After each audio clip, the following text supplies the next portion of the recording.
Hello बच्चों, अनपढ़ public school and college में चैनल पर आपका स्वागत है। आज हम क्लास 12 फिजिक्स चैप्टर फर्स्ट का लेक्चर 11 पढ़ने जा रहे हैं, जिसमें हम पढ़ेंगे गॉस लॉ। जिसके पहले हमने पढ़ा था इलेक्ट्रिक फ्लक्स। इलेक्ट्रिक फ्लक्स में हमने देखा था कि जो इलेक्ट्रिक फ्लक्स में जो आपका फ्लक्स निकलता था phi equal to integration of vector E dot vector d. उसमें हम एक छोटा सा एरिया लेते थे जिस पर एरिया डी ए कार्य करता था और उसके एलॉन्ग वेक्टर ई कार्य करता था। तो यहाँ पर हम देखते थे इंटीग्रेशन ऑफ जो डी फाई निकलता था वो आपका था ई into D A cos theta. जहाँ पर दोनों का डायरेक्शन सेम है तो थीटा क्या लेते थे हम 0 डिग्री लेते थे। कॉस थीटा कॉस 0 वैल्यू रखेंगे तो क्या मिल जाएगा आपका थीटा इक्वल टू 0 तो कॉस 0 इक्वल टू 1। इंटीग्रेशन हम करते थे फाई लेते थे इंटीग्रेशन ऑफ डी फाई, तो करते थे आप phi equal to integration of E into D A cos theta. तो phi equal to integration of E dot into D A cos 0। तो phi equal to integration of E into D A. E क्या होगा, constant value थी तो वहां पर हम निकालते थे बाहर फाई इक्वल टू ई। यदि ई क्या है आपका कांस्टेंट है तो हम क्या करते थे बाहर लेते थे इंटीग्रेशन ऑफ डी ए, तो आपको मिलता था phi equal to E into A. ये बनता था आपका फॉर्मूला। ई डॉट ए लिख सकते थे हम वेक्टर में या ई इंटू ए कर सकते थे। कब, जब क्या होगा आपका इलेक्ट्रिक फील्ड क्या होगा कांस्टेंट होगा। यदि इलेक्ट्रिक फील्ड वेरिएबल होगा तो हम लेते थे phi equal to integration of sum vector E dot vector D A.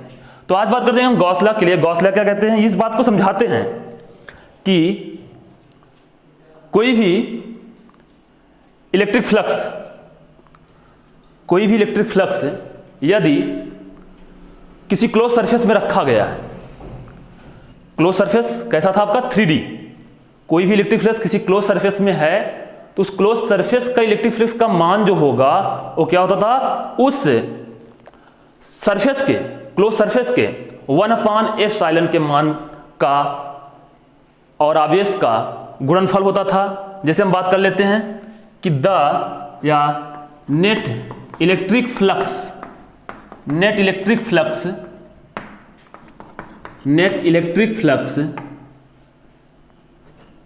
Of close surface, net electric flux of closed surface या कहा जाए 3D सरफेस। डायग्राम की बात करते हैं। थ्रो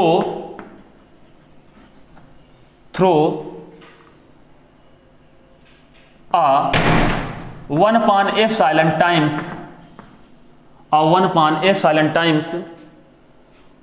of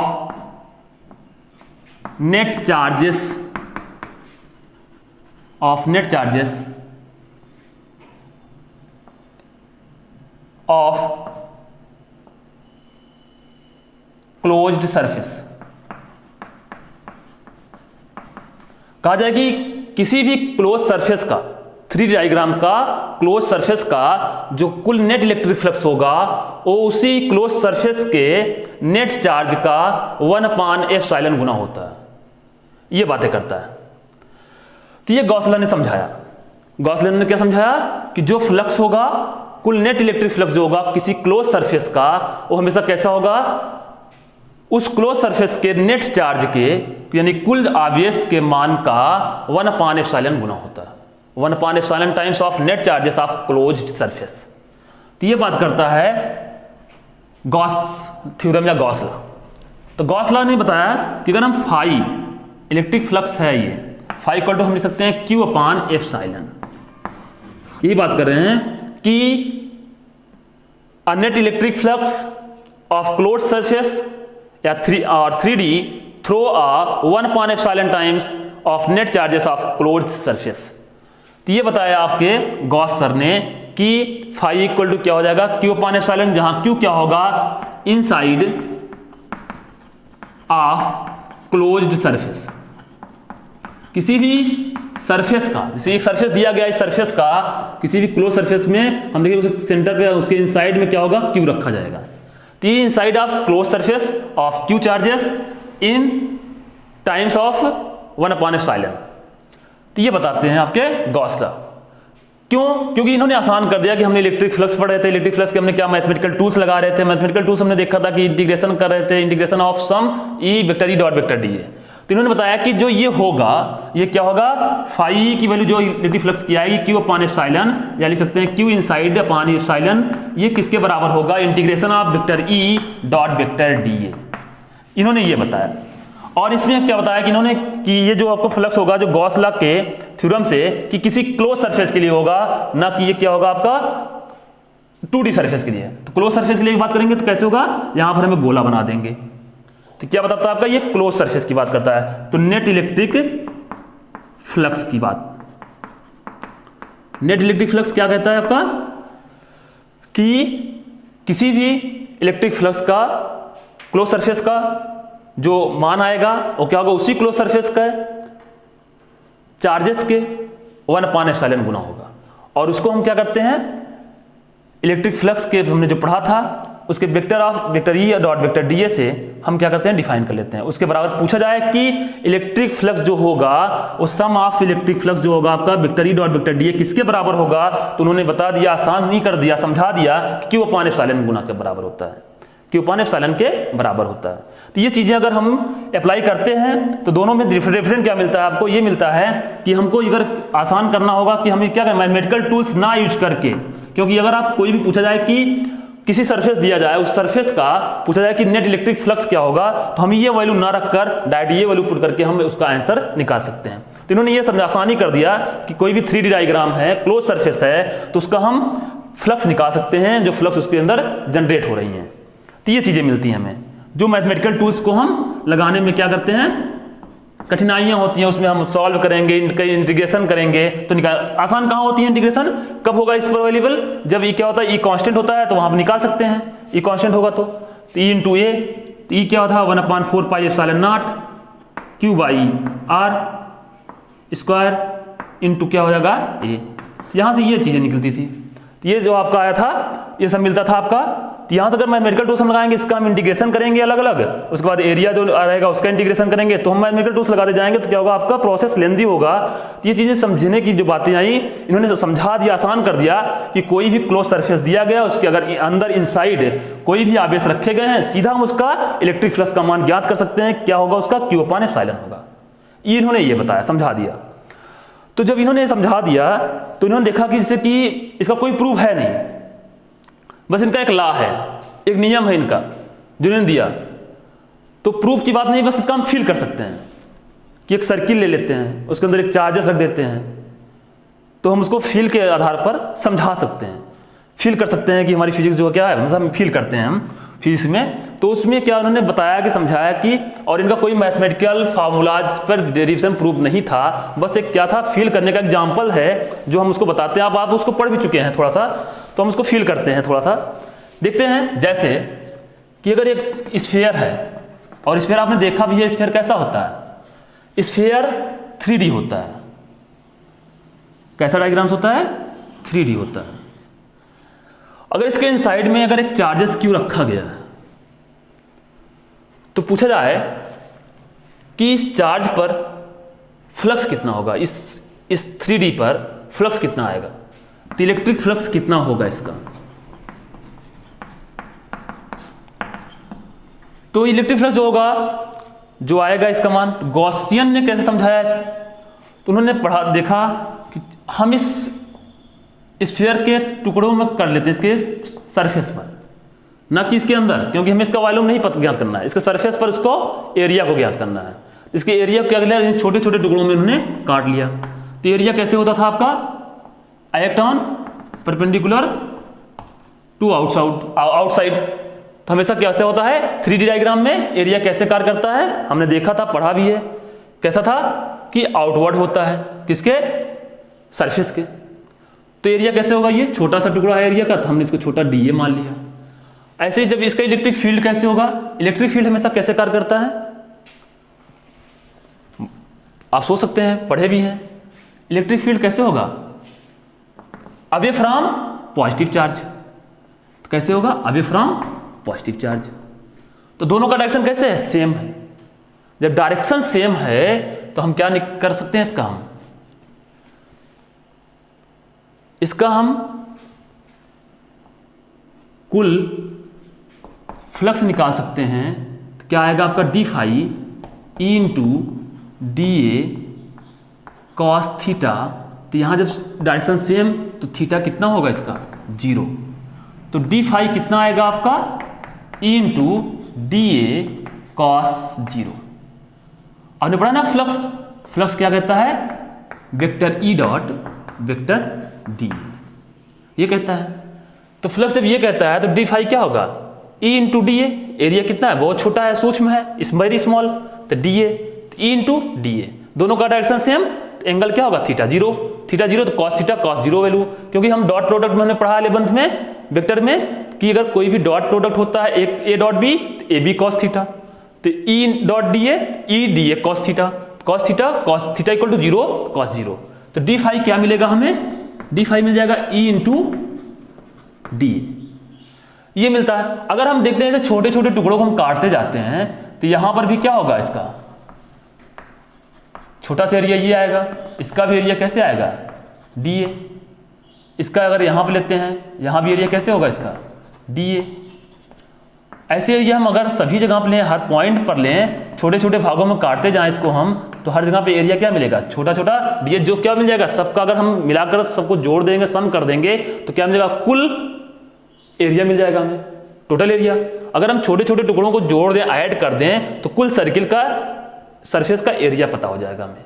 अंदर की बात नहीं करना, अंदर की बात हमें वॉल्यूम नहीं पता करना है, सरफेस का एरिया पता करना है। जिससे क्या होगा उसका इलेक्ट्रिक फ्लक्स कहां तक जाता है, विद्युत फ्लक्स जो होगा वो कितनी दूर तक फैलता है। तो डी फाई अगर अलग अलग जगह पे लेंगे तो सभी जगह पे वही मिलेगा, डी फाई 1 डी फाई 2 क्या मिलेगा ई डॉट डी ए, यहां भी क्योंकि E D A cos theta, इस पर भी क्या मिलेगा हमें E D A cos theta, d phi 3 E dot D A cos theta.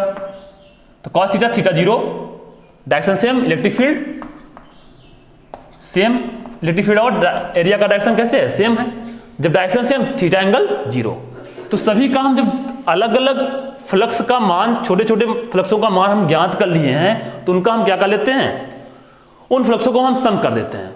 तो जो फ्लक्स का सम आएगा phi equal to integration of d phi, integration of d phi होगा तो हम लिख सकते हैं integration of d phi equal to, सभी में कॉमन है सबका सम ई इंटू डी ए क्या मिलेगा phi equal to into D A cos theta है, कॉस थीटा 0 है, यहाँ कॉस थीटा भी लिख सकते हैं।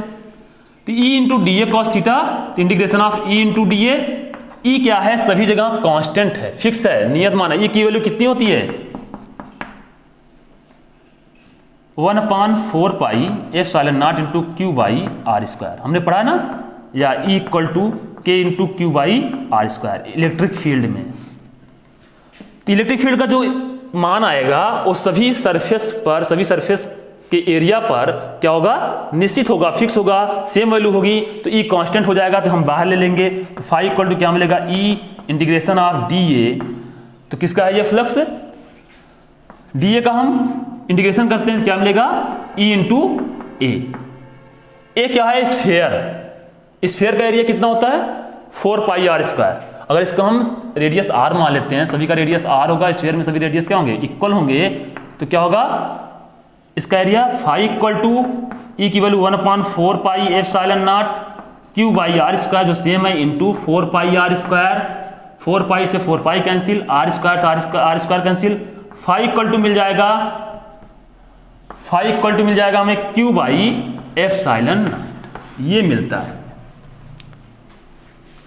ये एक फील्ड रहता है, ये जो वैल्यू आई, यही फॉर्मूला हमने देखा था अभी ना, जो आपको गासियन ने बताया था।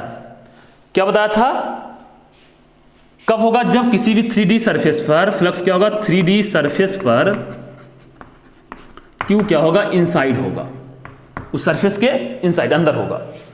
तो ये तो बताया था आपका गॉसियन ने क्या बताया था कि कोई भी 3D सरफेस के नेट इलेक्ट्रिक फ्लक्स का मान जो होगा वो क्या होगा, उसी सरफेस के आवेश का मान, कुल आवेश के मान का 1/एप्सिलॉन गुना होता है।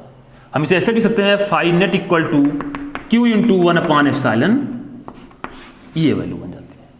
उस आवेश का 1/ε गुना होता है। ये बताया आपको गॉसियन सर ने, जिसको डिफाइन किया। ये फील देता है हमें कि हम ये मैथमेटिकल टूल्स है। अगर हम ये बताते हैं, ये अगर क्या है, ये क्या है, मैथमेटिकल्स फार्मूला, हम इससे भी फ्लक्स ज्ञात कर सकते हैं, ऐसे ज्ञात कर सकते हैं। तो गॉसियन ने आसान कर दिया कि अगर कोई भी 3D सरफेस है, उसके अंदर एक क्यू आवेश रखा गया, तो डायरेक्ट कुछ करना नहीं है, क्या बताना है, Q/ε मान होगा इसका। जैसे कोई भी सरफेस क्यूब दिया गया है, एक क्यूब दिया गया है ऐसे, अगर इसके सेंटर पर, इसके बीच में एक क्यू आवेश अंदर रखा गया है, तो इस सरफेस इस क्यूब का फ्लक्स क्या होगा, नेट फ्लक्स क्या होगा। सीधा हम कुछ नहीं बताएंगे, हम क्या कहेंगे, गॉसियन ने हमें बताया है कि नेट फ्लक्स का मान कितना हो जाएगा इसका, phi net equal to Q/ε0। बस यही है, सीधा हम बता सकते हैं, ना कि हमें ये मैथमेटिकल टूल्स लगा कर हम इसको करें। ये हमें फील दे रहा है कि हाँ ये होता है आपका इलेक्ट्रिक फ्लक्स, हमने पढ़ा है। अगर पूछा जाए कि इलेक्ट्रिक फ्लक्स क्या है, तो हम इसको डेरिवेशन कर सकते हैं, इलेक्ट्रिक फ्लक्स से गॉसियन थ्योरम का हम फार्मूला प्रूव कर सकते हैं। बाकी गॉसियन क्या है, एक लॉ है, गॉसियन ने लॉ दिया अपना, उन्होंने बताया कि अगर किसी भी सरफेस पर, 3D सरफेस के अंदर कोई भी आवेश रखे गए हैं, उन आवेश का मान क्या होगा, 1/ε गुना के, उनका आवेश का मान 1/ε गुना होगा, तो वो जो आएगा वैल्यू वो क्या होगी, कुल नेट इलेक्ट्रिक फ्लक्स होगी। तो उन्होंने ये दिया। तो कोई भी, तो इससे ये बातें पता चलती हैं कि अगर किसी भी 3D सरफेस का हम कहा जाए उसके साइज को बढ़ाते जाएं, जैसे ये छोटा गोला है, एक और बड़ा सा गोला ले लेते हैं, स्फीयर, या बड़ा सा घन ले लेते हैं, तभी हम उसके साइज की बात कर लेते हैं। जैसे अभी स्फीयर की बात कर रहे हैं हम, कि अगर ये स्फीयर ऐसे है, जो ये वैल्यू आई है कि अगर ये स्फीयर है, स्फीयर के इनसाइड में एक आवेश रखा गया है, तो हम इसका इलेक्ट्रिक फ्लक्स निकालते हैं। तो एरिया इसका, अगर हम इसको छोटे छोटे भागों में इसके सरफेस को हम काट लेते हैं, तो इसका जो एरिया होगा, एरिया कैसे होगा इसका, dA छोटा सा एरिया, और जो इलेक्ट्रिक फील्ड होगी इसका away from plus Q charges, तो दोनों का सेम डायरेक्शन, हमने थीटा इक्वल टू 0 लिया। तो ये चीज़ें जो आसान हो गई कि जो वैल्यू मिल गई Q/ε मान जो मिला फ्लक्स का, फाई क्या मिल गया हमें, Q/ε। कब था, जब इसका डिस्टेंस r था, इसकी क्या थी, रेडियस r थी। अगर हम मान लेते हैं कि एक बड़ा सा गोला लेते हैं, इससे बड़ा, अब इसका हम क्या लेते हैं, रेडियस 2r ले लेते हैं प्लस Q चार्जेस से, या 3r ले लेते हैं, एक और बड़ा सा गोला, इसका रेडियस कितना है, 3r है।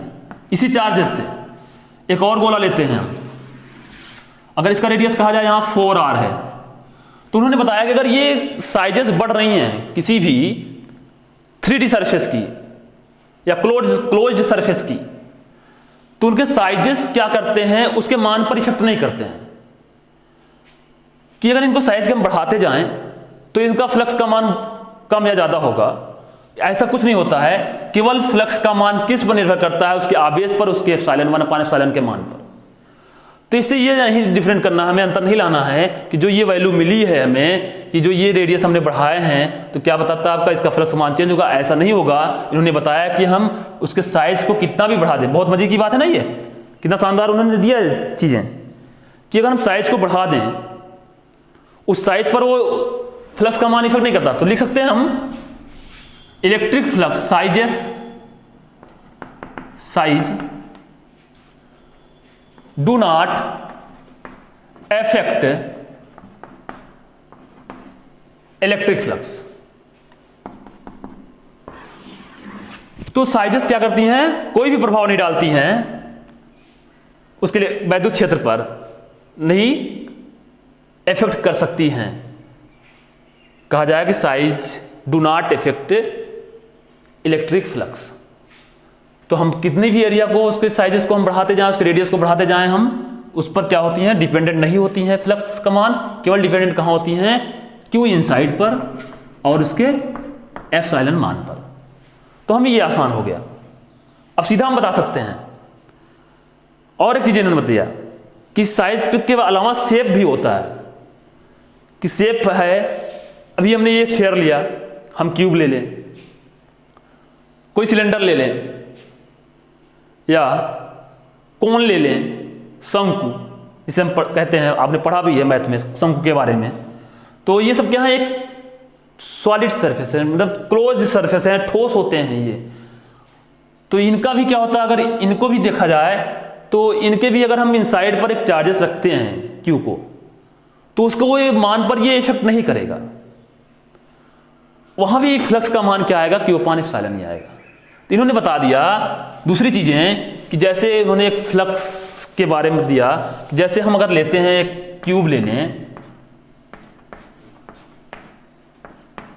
क्यूब के बीच में अगर हम यहाँ इनसाइड में एक क्यू चार्ज रखते हैं, तो इसके हम क्या ले सकते हैं, डायरेक्ट हम निकाल सकते हैं, कह सकते हैं कि इसका जो होगा इलेक्ट्रिक फ्लक्स का मान जो होगा वो क्या आएगा, क्यू अपान एप्सिलॉन ही आएगा, क्यू इनसाइड बाई एप्सिलॉन।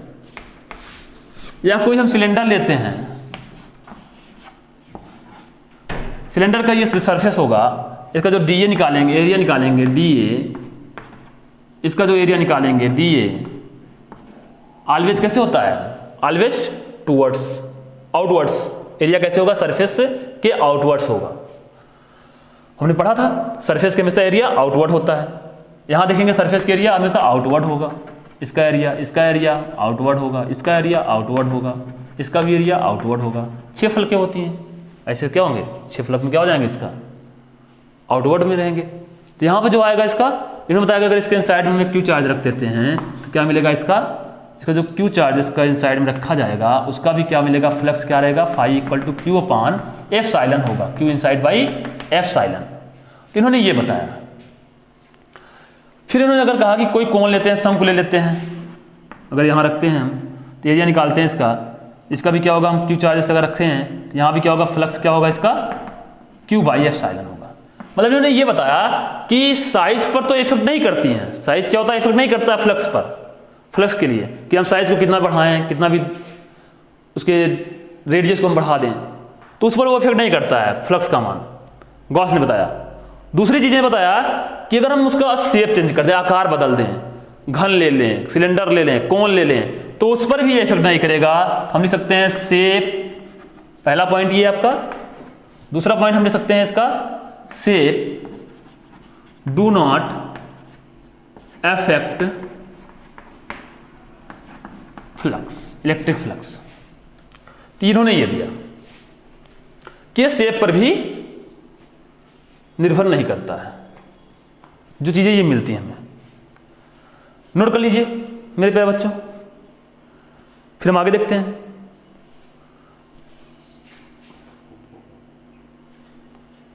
चलो नोट कर लीजिए। तो गॉसियन ने ये बताया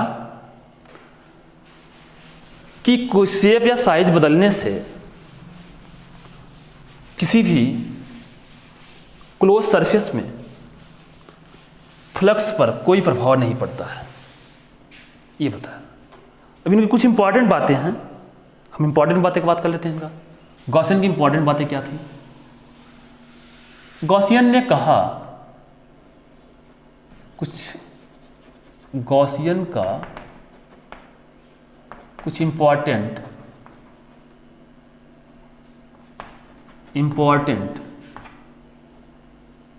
पॉइंट, इनके जो महत्वपूर्ण बिंदु थे इन्होंने बताया, इंपॉर्टेंट पॉइंट इन्होंने बिंदु दिया, महत्वपूर्ण बिंदु दिया। इन्होंने कहा कि जो ये फ्लक्स आएगा, फाई जो रहेगा, ये फ्लक्स का मान जो होगा किसी भी क्लोज सरफेस में, वो जो होगा क्यू अपान एप्सिलॉन होगा, क्यू इनसाइड होगा। तो ये कहाँ पे वैलिड होगा? वैलिड केवल होगा ये वैलिड फॉर क्लोज सरफेस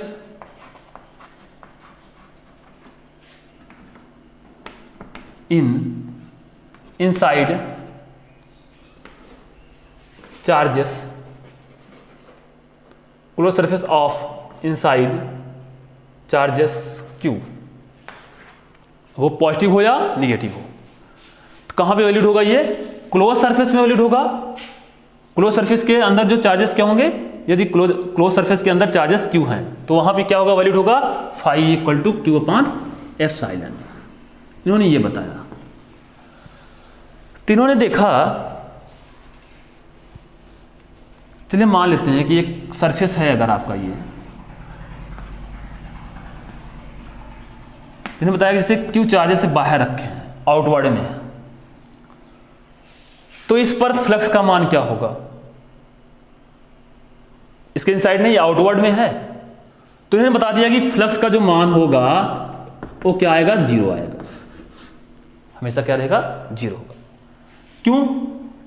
क्या बाहर वाला चार्जेस फ्लक्स इलेक्ट्रिक फील्ड नहीं जनरेट करता है? फ्लक्स नहीं जनरेट करेगा वो? करता है, तो क्यों 0 हो गया? चलिए हम देख लेते हैं ना।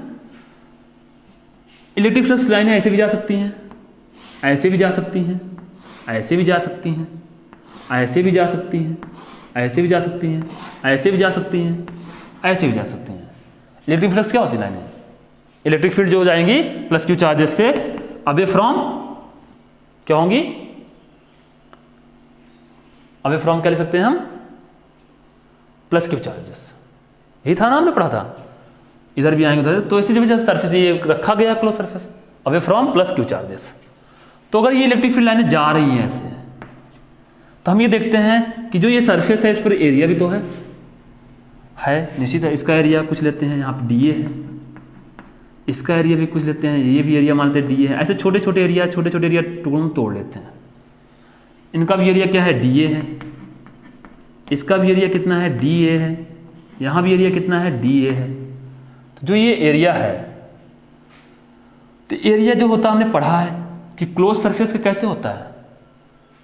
क्लोज सरफेस का जो एरिया होगा, क्लोज सरफेस पे कैसा होता है? क्लोज सरफेस पे कैसा होता है? आउटवर्ड होता है। इनवर्ड नहीं लेते हैं, किसमें? 3D में। सरफेस कैसा है? ये 3D है। हमने 2D में पढ़ा है। 2D सरफेस में क्या देखा है हमने? 2D में उसका जो एरिया का डायरेक्शन होता है वो इनवर्ड भी होता है, आउटवर्ड भी होता है। लेकिन 3D में क्या होता था? हमेशा डायरेक्शन कैसा होता? आउटवर्ड था। आउटवर्ड डायरेक्शन कैसे होगा? ऐसे होगा, ऐसे कुछ मिलेगा हमें। और अगर हम ये भी सरफेस, अगर ये इलेक्ट्रिक फील्ड लाइन जाए तो हमारा जो एरिया है यहाँ भी तो है, इस लाइन पर एरिया यहाँ भी तो है, तो यहाँ भी जो होगा इलेक्ट्रिक फील्ड कैसे जाएगी? Away from positive charges. जो इसका एरिया होगा, एरिया कैसे आएगा? इसका कैसे होगा? आउटवर्ड होगा ना, ये सरफेस के आउटवर्ड में आएगा। तो इसका जो ये इलेक्ट्रिक फील्ड ये है, डी ये है, तो इसका हम फिगर अलग बना लेते हैं ना। जैसे हम फिगर के रूप में ऐसे लेते हैं, ये दिया गया एक क्लोज सरफेस, इसके बाहर एक क्यू चार्ज रखे गए हैं, इलेक्ट्रिक फील्ड लाइन ऐसे जा रही हैं, और भी जा सकती हैं। हमने एक पर प्रयोग किया ना, एक पर प्रयोग किया, एक को हम उठा लेते हैं। तो इन्होंने क्या बताया था कि फाई क्या है? इस पर 0 है। किसने बताया? गॉस सर ने। गॉस सर ने क्या बताया कि इलेक्ट्रिक फ्लक्स का मान क्या होगा? 0 होगा। कब? जब कोई भी चार्जेस कहाँ पे होंगे? किसी भी सरफेस के बाहर होंगे। उस सरफेस पर उसका जो फ्लक्स होगा, उस फ्लक्स का मान क्या होगा? 0 होगा। तो इन्होंने जो दिया, ये पॉजिटिव क्यू चार्जेस जो हैं, कि अगर जो इलेक्ट्रिक फील्ड होंगी, इलेक्ट्रिक फील्ड लाइनें कैसे जाती हैं? जनरेट करती हैं अभी from positive charge. Electric field लाइनें जा रही हैं, जो हमने देखा वहाँ पर, उसको हमने उठा लिया। इसका एरिया कितना है? डी ए है। जब एरिया डी ए, तो डी ए जो एरिया होता है, हमने पढ़ा है 3D सरफेस में। कैसा सरफेस है? 3D है। 3D सरफेस है, यानी क्लोज जिसे कहते हैं, बंद। 3D सरफेस में एरिया कैसे होता है? आउटवर्ड होता है। तो डी ए कैसे होगा? आउटवर्ड होगा। तो यहाँ भी तो होगा इलेक्ट्रिक फील्ड। इलेक्ट्रिक फील्ड कैसे होगा? अभी फ्रॉम पॉजिटिव चार्जेस, ऐसे जा रहा है ना, ऐसे ही जा रहा है। और एरिया कैसे होगा? यहां से देखेंगे एरिया इस पर, तो सरफेस के outward, area of surface outward in 3D surface में, यानी क्लोज सरफेस में। अभी देखते हैं कि जो इसका फ्लक्स का मान होगा, जो इसका फ्लक्स का मान होगा वो क्या होगा? इस एरिया का और इस एरिया का अलग अलग लेते हैं हम, तो φ1 अगर निकालते हैं इस एरिया का फ्लक्स का मान, तो हमने पढ़ा है फाई के लिए vector E dot vector D A, हमने पढ़ा ही है। तो यहाँ मैथमेटिकल टूल्स लगा रहे हैं हम। समझ लीजिए जो इनका जो प्रयोग है 0 आया, सही है कि नहीं सही है, कि फ्लक्स का मान, नेट फ्लक्स का मान कितना होगा? जीरो होगा। तो फाई वन क्या होगा, vector E dot vector D A होता है, तो फाई वन की वैल्यू क्या मिलेगी, E into D A cos theta, E into D A cos theta, मतलब vector E dot vector A D A, E into D A cos theta, vector A dot vector B, A dot B क्या होता है, A B cos theta, E dot D A, E D A cos theta, E into D A cos theta. तो theta क्या होगा, अगर phi one अगर हम ये लेते हैं, प्लस का मान ये फाई वन यहाँ निकालते हैं, यहाँ फाई टू निकालते हैं, अगर हम फाई वन के लिए देखते हैं डायरेक्शन कैसे है, दोनों का डायरेक्शन एरिया और इलेक्ट्रिक फील्ड का डायरेक्शन सेम है। जब डायरेक्शन सेम है तो थीटा की वैल्यू क्या होगी, if direction same of vector E and vector D A, then theta will be 0। यदि डायरेक्शन वेक्टर ई और वेक्टर डी ए का यदि डायरेक्शन सेम है तब थीटा क्या होगा, 0 होगा। If direction same at vector E and vector D A then theta will be 0। तो यहां पे बोले हम थीटा इक्वल टू 0 रखेंगे तो फाई वन क्या मिलेगा हमें, ई into D A cos 0, cos 0 की वैल्यू क्या होती है 1, फाई वन आएगा आपका ई इंटू डी ए, ये मिल गया। अगर हम फाई टू निकालते हैं, फ्लक्स किस पर निकालते हैं, दूसरे एरिया पर निकालते हैं, इसके अपोजिट जो दोनों इलेक्ट्रिक फील्ड लाइनें कट रही हैं, जा रही है इस एरिया पर भी, इस एरिया पर, दोनों एक दूसरे के साथ ही हैं। ऐसे भी जा सकती है, इस पर निकालेंगे, इसका निकालेंगे, इसका अलग अलग निकालेंगे।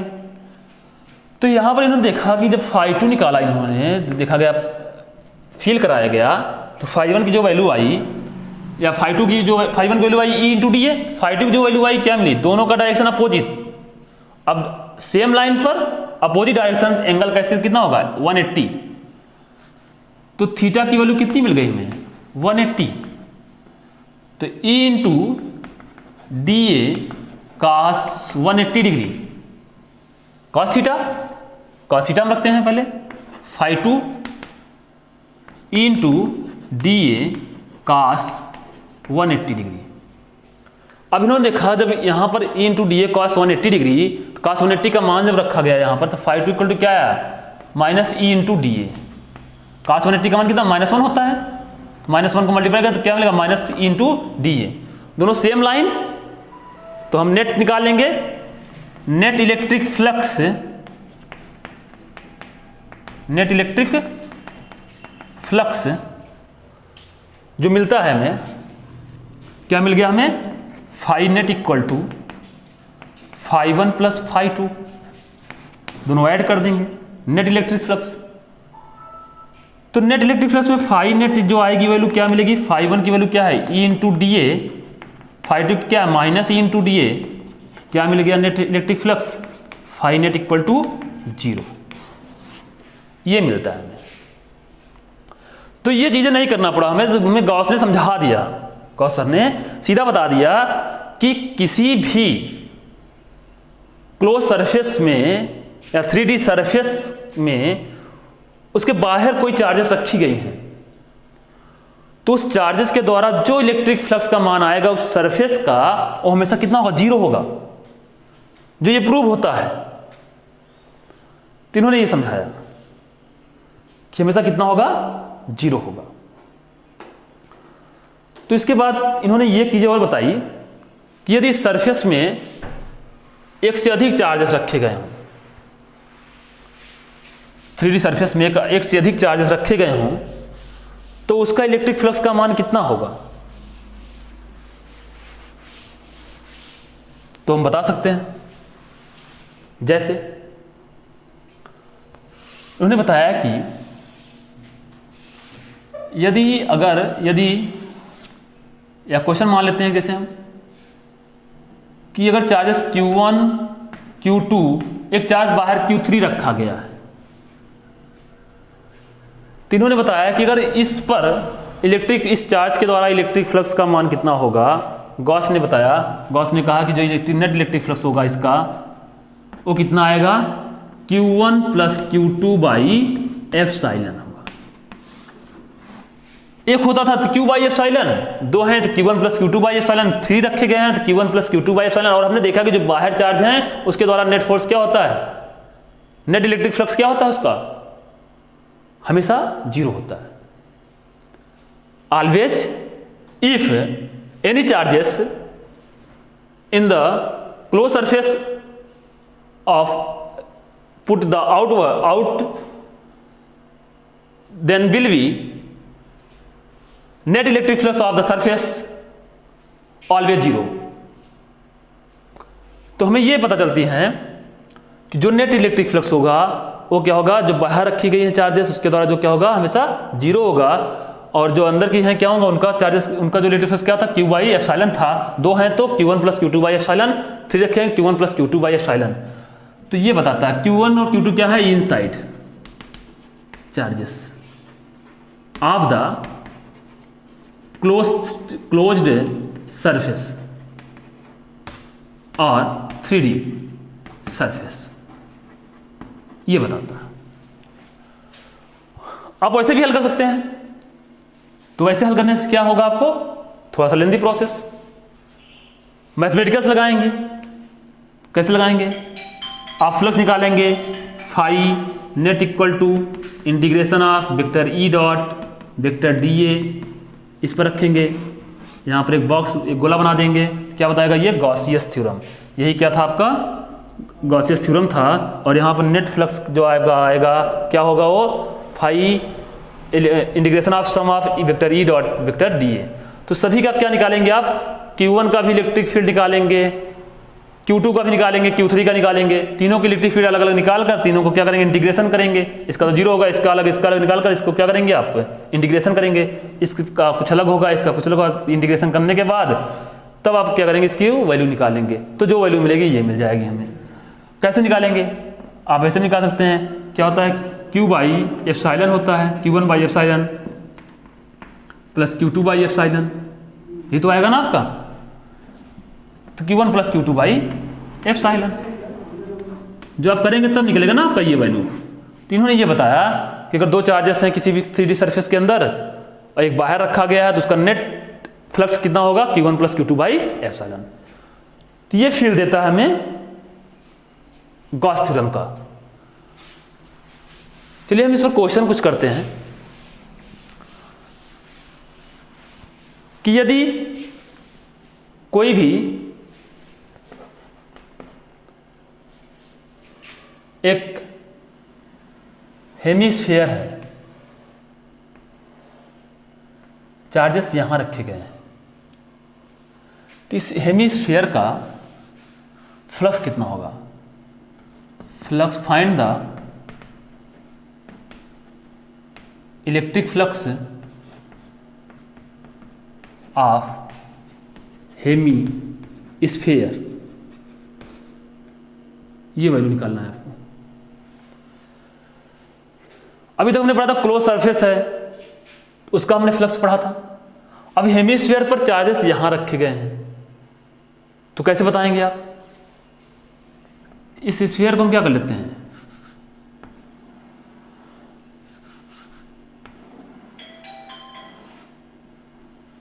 अच्छा नहीं बना है ना, इसमें हम क्या करते हैं, एक गोला बना लेते हैं हेमिस्फीयर को। हमने पढ़ा है कि कुल स्फीयर का जो फ्लक्स होता है वो कितना होता है, Q upon Q inside by epsilon होता है। तो हेमिस्फीयर का कितना होगा, आधा हो जाएगा। तो फाई ई कितना हो जाएगा, Q इनसाइड बाई 2 एप्सिलॉन निकाल सकते हैं। कैसे निकालेंगे, phi E electric flux equal to Q inside by 2 epsilon. कहा जाए कोई एक बेलन है, बेलन कैसा है आपका, केवल हेमी कहा जाए, इसका अर्ध बेलनाकार है ये। तो अर्ध बेलनाकार है, सिलेंडर कैसा है, इसका आधा है। अगर यहां पर अगर पूछा जाए कि क्यू आवेश यहाँ रखे गए हैं इस पॉइंट पर, तो इसका क्या होगा, इलेक्ट्रिक फ्लक्स का मान कितना होगा। तो हम इसको पहले क्या करते हैं, कुल सिलेंडर के रूप में इसका हम फिगर को ड्रा कर लेते हैं। और हमने देखा कि कुल सिलेंडर जो कैसा है आपका 3D सरफेस में है, क्लोज सरफेस में है। तो इसका जो इलेक्ट्रिक फ्लक्स कितना था आपका, phi equal to q by epsilon था। तो जो इसका अर्ध गोलाकार का आएगा, अर्ध बेलनाकार का, वो क्या होगा, electric flux Q by 2 epsilon होगा, ये मिलता है। एक क्वेश्चन और कर लेते हैं। जैसे घन दिया गया है आपका क्यूब में, तो घन के लिए ऐसे फिगर डायग्राम बनाया गया जो आपकी बुक में दिया भी गया होगा। अब कहा जाए जो ये सैडेड है, इस सैडेड का जो एरिया दिया गया, ये सैड वाला छायांकित भाग वाला, इस एरिया का इलेक्ट्रिक फ्लक्स का मान क्या होगा किसी भी क्यूब का। तो चार्जेस हम बीच में रखते हैं, क्यू जो होगा यहाँ पर आवेश क्या है, क्यू है। तो इसका जो इलेक्ट्रिक फ्लक्स आता था पूरे घन का, क्यूब का जो था आता था पूरा, क्या मिलता था हमें, phi equal to q upon epsilon. तो क्यूब में 6 फलकें होती हैं, तो एक फलक का कितना हो जाएगा, 1/6 का क्या हो जाएगा, इसका गुणा कर देंगे। Phi equal to q by 6 epsilon. One sided of cube, ये मिलता है। तो गॉस ने ये समझा दिया कि कोई भी आपका क्यूब दिया गया हो या कोई भी डायग्राम, ऐसा डायग्राम जो क्या हो 3D सरफेस में हो, उसका अगर इलेक्ट्रिक फ्लक्स हमें ज्ञात करना हो तो हम सीधा क्या कर लेते हैं, क्यू अपान एप्सिलॉन नॉट से हम निकाल सकते हैं। तो इनके जो इनका एप्लीकेशन है वो ऑलवेज एप्लीकेबल है, बट डू नॉट यूजफुल है। जब इसका यूजफुल करने को पूछा जाए या इस पर बेसिस सवाल दिए जाएं तभी आपको यूज करना है इस पर, बाकी जो है ये सभी जगह एप्लीकेबल नहीं है। कहा जाए Gauss law is always applicable but do not useful. Gauss law क्या है, हमेशा एप्लीकेबल तो होता है, हर जगह पे अप्लाई होता है, ये कर सकते हैं किसमें, केवल 3D सरफेस में, लेकिन ये यूजफुल के रूप में नहीं मिलता है, हमें प्रयोग हम नहीं कर सकते। जब ये पूछा जाए कि क्या ये एप्लीकेबल है, तो हाँ है applicable, but only 3D surface. हर जगह पर ये यूजफुल नहीं है, क्योंकि यूजफुल करने से क्या होगा आपका कि हम इसका जो मैथमेटिकल डिराइव करेंगे जो फॉर्मूला, हर जगह ये मैथमेटिकल डिराइव्स क्या होते हैं, आप संभव नहीं हो पाता है, हम नहीं कर सकते हैं। जैसे अगर कहा जाए कि एंगल का मान अलग अलग दे दिया जाए, थीटा का मान अलग दिया जाए, तो इलेक्ट्रिक फील्ड का मान अलग अलग होगा, तो वहां पर क्या कर सकते हैं हम, उसका इंटीग्रेशन करते करते हम क्या हो जाएगा, आपको समय ज़्यादा व्यतीत होगा और आप उस पर उसको हल करने में कठिनाइयाँ उत्पन्न होंगी इस पर। तो ये इसलिए कह सकते हैं हम यूजफुल नहीं है, जो हम क्या कर सकते हैं केवल 3D सरफेस में ओनली कर सकते हैं। हमेशा क्या होगा, ये कहा जाए, पहला पॉइंट अगर हम इसका नोट करेंगे कि गॉस लॉ क्या होगा, ऑलवेज कहा जाए allow to symmetric diagram,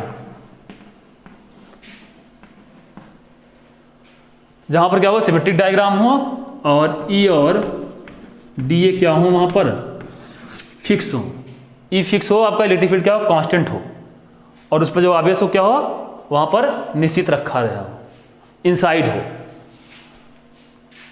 always क्या हो उसका, पॉजिटिव चार्जेस और नेगेटिव चार्जेस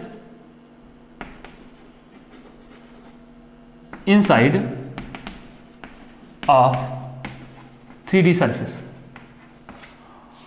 दूसरी चीज़ क्या होती है कि जो इसका एंगल होगा थीटा जो होगा हमेशा क्या होगा वेक्टर ई और वेक्टर डी ए के बीच होगा। बिटवीन कहा जाए theta between vector E and vector D A. तो ई और डी ए पर क्या होगा, जब हमेशा क्या होगा आसानी होगी कब, जब थीटा क्या होगा 0 डिग्री होगा या क्या होगा 90 डिग्री होगा, तभी हम क्या कर सकते हैं ये अप्लाई कर सकते हैं। क्योंकि वहां पर क्या होगा इलेक्ट्रिक फील्ड क्या हो जाएगा कांस्टेंट हो जाएगा। क्योंकि उसमें क्या था आपका फ्लक्स जो हमने पढ़ा था उसमें क्या था कि इलेक्ट्रिक जो फील्ड था वो वेरिएबल भी होता था। वेरिएबल के लिए क्या, अगर वेरिएबल वैल्यू है तो उसका इंटीग्रेशन करते हैं, अगर वेरिएबल नहीं है थीटा अगर 0 है या 90 है तो हम क्या कर सकते हैं हमेशा इलेक्ट्रिक फील्ड क्या होगा कांस्टेंट रहेगा। इलेक्ट्रिक फील्ड कांस्टेंट रहेगा तो हम क्या करते हैं गॉस लॉ को एप्लीकेबल कर सकते हैं, ऑलवेज अलाउ कर सकते हैं, उस वैल्यू को मान निकाल सकते हैं। बट इसका यूजफुल हम क्या करते हैं हर जगह पे नहीं कर सकते हैं। तो ये चीज़ें मिलती हैं हमें, ये बताता है आपका गॉस लॉ। तो ये बातें पूरी होती हैं गॉस लॉ थ्योरम से। फिर आगे नेक्स्ट लेक्चर में हम नेक्स्ट बातें करेंगे। Thank you, best of luck, bye bye.